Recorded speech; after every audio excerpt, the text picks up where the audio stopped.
بسم الله الرحمن الرحيم. معاكم الدكتور محمد الحناوي، استشاري النساء والتوليد. هتكلم النهارده على تحليل اسمه نت اللي هو NIPT او Non Invasive Prenatal Testing او NIPS Non Invasive Prenatal Screening او تحليل ما قبل الولادة غير الاجتياحي او غير الجراحي. هو احد فحوصات المسح الجنيني التي تستخدم اثناء الحمل، وهدفها اكتشاف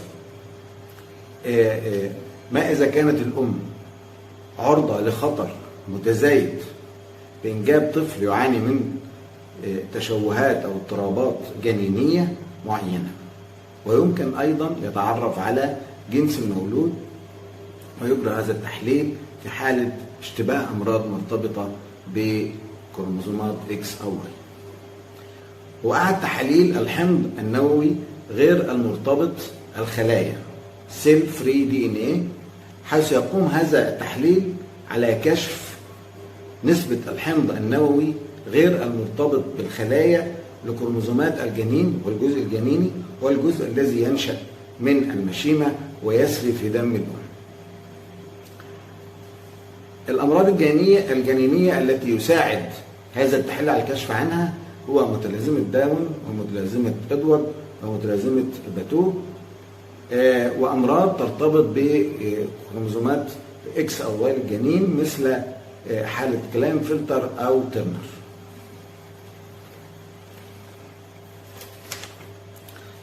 متى يجب القيام بهذا التحليل؟ التحليل ده بنعمله بعد تجاوز الأسبوع العاشر من الحمل، حيث تتجاوز نسبة الجزء الجنيني في دم الأم ما يقارب 4%. لمن يتم عمل التحليل له؟ ليس كل الحوامل، يعني في ناس بينادوا بأن يتعمل لكل الحوامل، لكن ما ينفعش يتعمل لكل الحوامل.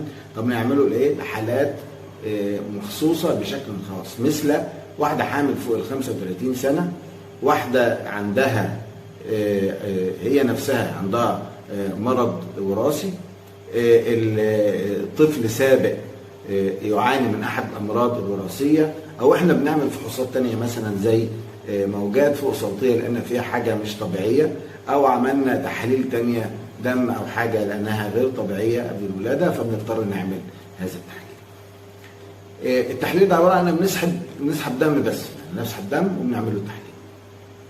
طب ما هي نتائج التحليل؟ نتائج التحليل هتطلع حاجه من اتنين، يا سالب يا موجب.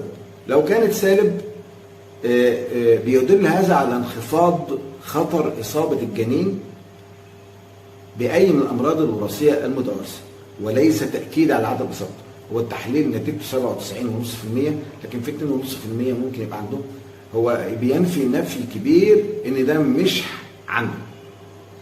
الحاجة الثانية، التحليل الثاني لو كانت نتيجته إيجابية، وده بتبقى من 87 لحد برضه 97%، مش كل حالة زي الثانية، بيدل على ارتفاع خطر إصابة الجنين بأي من الأمراض الجنينية المتوارثة، وبرضه وليس تأكيد عليها. يعني لو قلنا 97 يعني في 93 هيدي نتيجة موجب غلط، فولس بوزيتيف، يعني يقول إن هو عنده ما عندوش. وعشان كده هذا التحليل لا يعد تشخيص، ولكن يظهر إمكانية حدوث الاضطرابات الوراثية. يعني يقول ممكن تحصل او ممكن ما تحصلش، لكن لا يؤكد، حتى انه لا يمكن التنبؤ بشكل اكيد باصابه الجنين باي من هذه الامراض الوراثيه. طب هل تحليل النت ده كافي؟ لا، ما هوش كافي. ليس كافي ان نقول الجنين ده عنده حاجه وراثيه او لا بشكل اكيد 100%.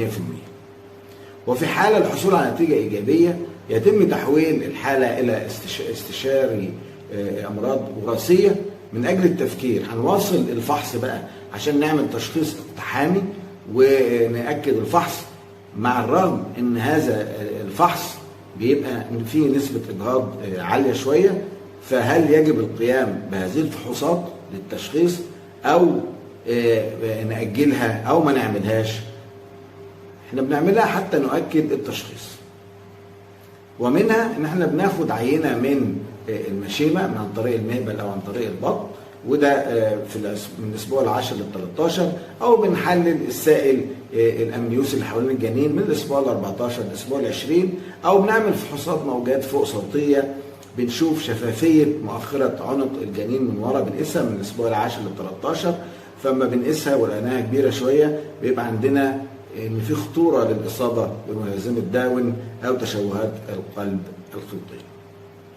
كمان ممكن نعمل فحص مسح لاعضاء الجنين، عضو نعمله بقى باشعه ثنائيه او اشعه ثلاثيه او اشعه رباعيه علشان نشوف اي تشوهات بنويه في جسم الجنين.